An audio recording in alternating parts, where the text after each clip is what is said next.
Olá, tudo bem? Sou Ademir Araújo, comentarista digital. Eu vou comentar hoje sobre a decisão do Tribunal Supremo Federal, que pede a prisão de criminosos condenados em segunda instância.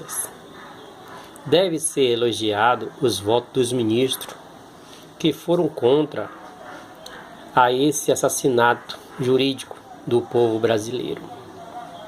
Pois bem, o ministro Fux fez um apelo à realidade, mostrou que lapsos reais de bandidos merecem ser presos e que, segundo a interpretação, conheça agora dados pelo Supremo Tribunal Federal, deveria estar aguardando em casa o tese em julgado. Lembrando que as segunda Corte Supremas não apreciam fatos, sendo apenas para harmonizar as interpretações das leis e definir o entendimento sobre a Constituição.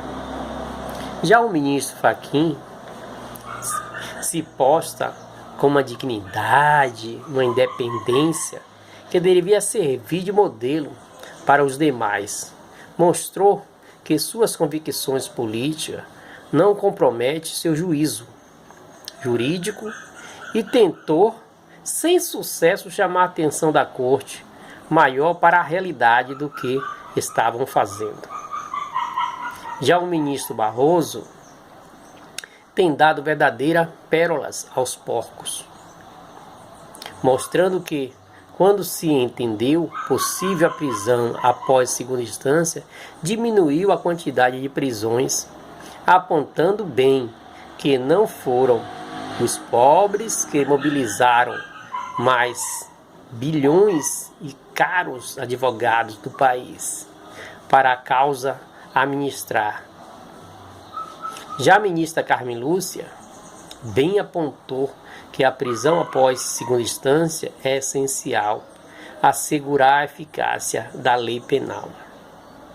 Os demais ministros, entanto, nos decepcionou.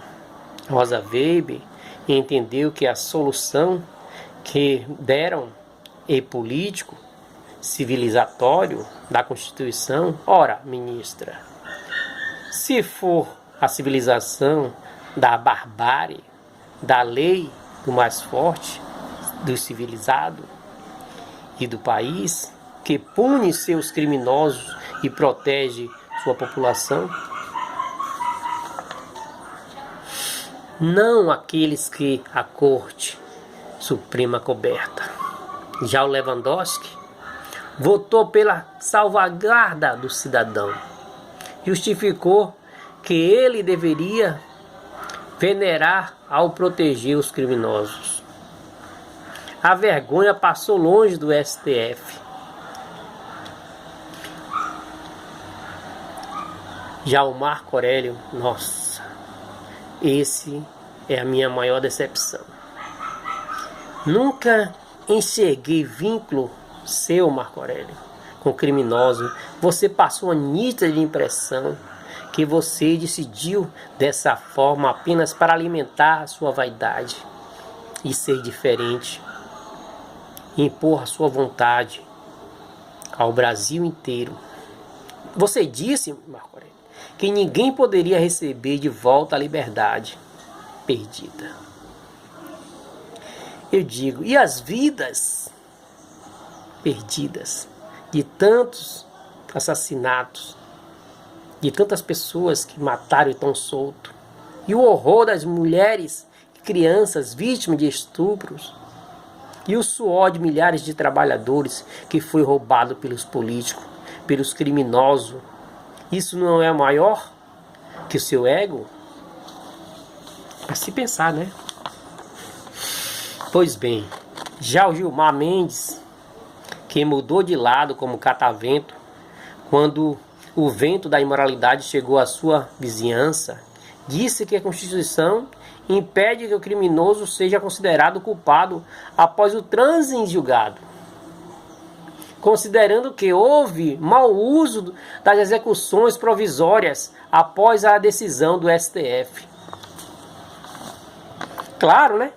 Marco Aurélio, ou seu Gilmar Mendes. Claro. Muito claro. O que o senhor disse. O Brasil sempre foi de mau gosto em prender os ricos, em prender os poderosos, e mau uso as prisões dos colarinhos brancos, como que soltou ao longo dos últimos tempos. Pois é, seu Gilmar Mendes, isso o senhor devia se envergonhar. O bom uso é apenas para criminosos comuns, sem vínculo com o ministro do Supremo Tribunal Federal, o STF. É triste o papel da Suprema Corte brasileira. Agora voltamos à escória do mundo, pátria da impunidade e do vale tudo das elites delinquentes. Teófilo, advogado-geral de Lula, 500 mil presos pode ser solto para justificar a soltura de Lula. É uma vergonha o que o Supremo Tribunal Federal passa à população brasileira. Eu fico triste. E em repúdio a esses mau uso do Supremo Tribunal Federal, e não defender o povo brasileiro, e não compactuar com a lei em vigor, dando margem a criminais, a bandido, a sair impune. É uma vergonha. Eu lamento tudo isso. E eu fico triste e compartilho com vocês. Ok? Até mais. Aquele abraço.